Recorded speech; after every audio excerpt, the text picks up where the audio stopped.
이스라엘은 여전히 율법 지킴을 통해서 행위를 통한 칭의를 매우 열정적이고 반복적으로 추구했습니다. 그러나 진리를 향한 그 열정이 혈통적 유대인들이 그랬던 것처럼 하나님의 구원을 보고 믿는 일에 방해가 되기도 했습니다. 그 결과 유대인들은 구원에서 제외되고 대신 주님의 일방적인 선택으로 남겨진 자들이 있었습니다. 그들이 이방인들이었습니다. 그러나 바울은 유대인이 버림받아 절망적인 상태가 된 것은 아니고 이방인들의 구원이 그들로 시기나게 만들어 믿고 돌아올 자들이 있다고 증거하고 있습니다.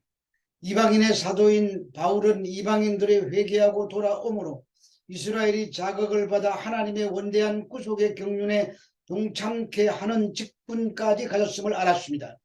바울은 내 고륙이라는 정겨운 단어로 자기 민족에 대한 절절한 사랑의 마음을 담아내고 있습니다. 여기서 내 고륙은 완악해진 이스라엘 가운데 구원이 보장되어 있는 남은 자들을 말합니다. 바울은 이스라엘이 비록 현재 상태로는 완악해 있으나 장차 몇몇 이스라엘이 구원에 동참하리라는 확신을 가지고 있었습니다. 그것은 지금은 비록 유대인이 거절로 이방인들이 하나님과 화목하게 되었지만 거기에 머물지 않고 이스라엘로 시기나게 해서 유대인들의 얼마가 돌아와 구원을 받아 온 세상에 하나님의 백성들이 구원받는 하나님의 은혜가 더욱 풍성해지는 결과를 바라보고 있는 것입니다. 우리는 언약 밖에 있는 자들이었지만 하나님의 은혜로 이스라엘로 편입된 자들입니다. 나라는 존재는 그런 정체성을 가진 자입니다. 그런 우리가 구원받아 화목하게 되었습니다. 로마서 11장 16절의 말씀입니다. 제사는 처음 익은 곡식가루가 거룩한 적 떡덩이도 그러하고 뿌리가 거룩한 적 가지도 그러하니라. 처음 익은 곡식은 이스라엘 민족의 대표성을 가진 족장이나 조상들을 의미합니다. 반면에 떡덩이는 회심한 이스라엘 민족을 뜻합니다. 그러므로 처음 익은 곡식가루는 모든 떡덩이를 대표하는 대표성을 가진 단어입니다. 여기서 처음 익은 곡식가루에 해당되는 헬라어 아파르케는 최초의 것이라는 의미로 제사에 있어서 전체 큰 덩이에서 일부를 떼어내서 하나님께 바치는 것을 말합니다. 이것은 민수기 15장 17절에서 27절 사이에 나오는 그제의 규례에서 온 것으로 떼어난 부분이 원래 떡덩이를 대표하는 것처럼 처음 익은 곡식인 족장이나 조상들이 이스라엘 민족을 대표한다는 말입니다. 그리고 이것은 거룩한 것입니다. 그러므로 첫 열매 전체 떡덩이를 거룩하게 한다는 말로 이스라엘과 믿는 자들을 대표하는 이스라엘 족장들과 조상들이 거룩했으니 그 남은 자손들도 거룩하다는 의미입니다. 이 연장선상에서 이스라엘이 출애굽할 때 어린 양의 피를 바람으로 어린 양을 상징하는 장자들이 죽음에서 살아나는 사건과 연관됩니다. 그래서 하나님께서 사람이나 짐승이나 초태생의 수컷을 하나님의 소유가 된 것입니다. 이러한 것은 곡물에도 그대로 적용하고 있습니다. 결국 장자로 지목된 자가 희생됨으로 다른 형제들이 살아나는 것입니다. 로마서 8장 29절에 하나님이 미리 아신 자들로 또한 그 아들의 형상을 본받게 하기 위하여 미리 정하셨으니 이는 그로 많은 형제 중에서 맏아들이 되게 하려 하심이라고 하셨습니다. 여기서 맏아들은 예수 그리스도십니다. 그분의 희생으로 다른 형제들이 의롭다 함과 거룩함에 됨과 용화롭게 됨을 얻는 것입니다.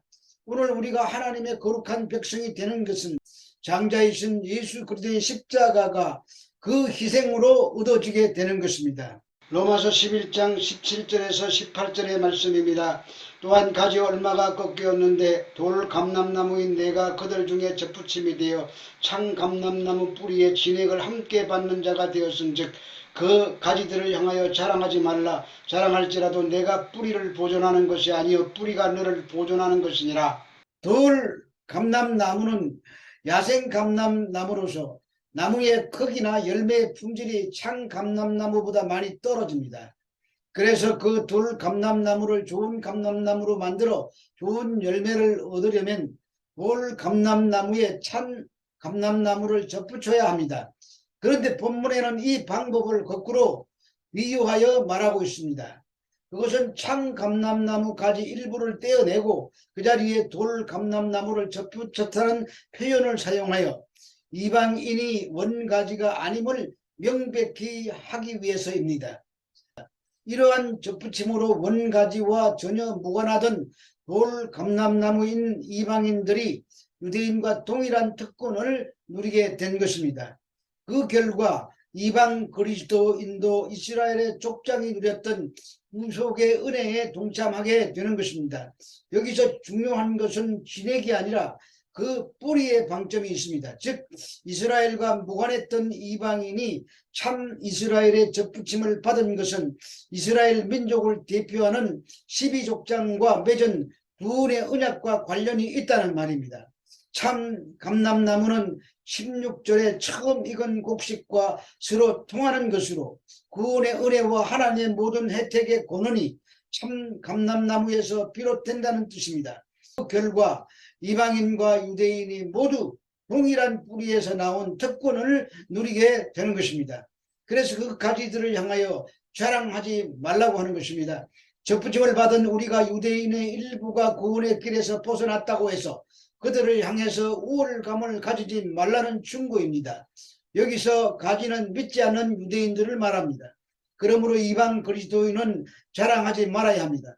자랑이라는 단어는 카타카우코로 다른 사람들보다 자기를 높이며 자랑한다는 뜻입니다. 그래서 뿌리가 너를 보존하는 것이라고 하는 것입니다. 이방 그리스도인이 유대인이 원가지에서 꺾여졌다고 해도 뿌리가 될 수 없다는 말입니다.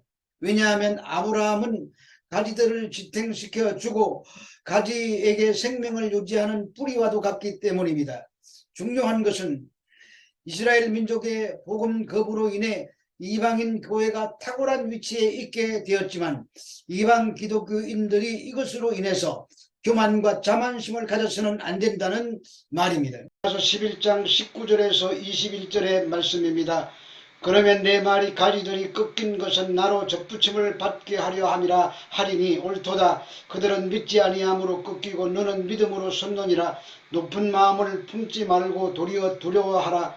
하나님이 원가지들도 아끼지 아니하셨은즉 너도 아끼지 아니하시리라. 여기서는 꺾인 가지와 접붙임을 받는 나아가 대조를 이룹니다. 하나님께서 원가지를 꺾으신 것은 이방인 기독교인들을 접붙이기 위해서 하신 것이라는 말을 할 수도 있을 것입니다. 그러면서 바로 이어서 옳도다라고 합니다.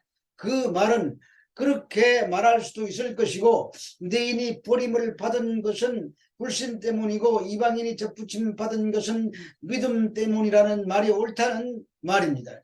이처럼 믿음은 서로 상반된 결과를 가져오는 기준입니다. 믿지 아니함으로 헬라어 테 아스피티아와 믿음으로의 헬라어 테 피스테이가 모두 역격으로 사용되고 있는데 이는 이유, 수단, 원인 등의 의미를 나타냅니다. 그 상반된 결과가 유대인은 불신으로 인하여 하나님의 약속과 축복의 자리에서 추방되었고 이방인은 서 있게 되었는데 그것은 믿음 때문이라는 것입니다.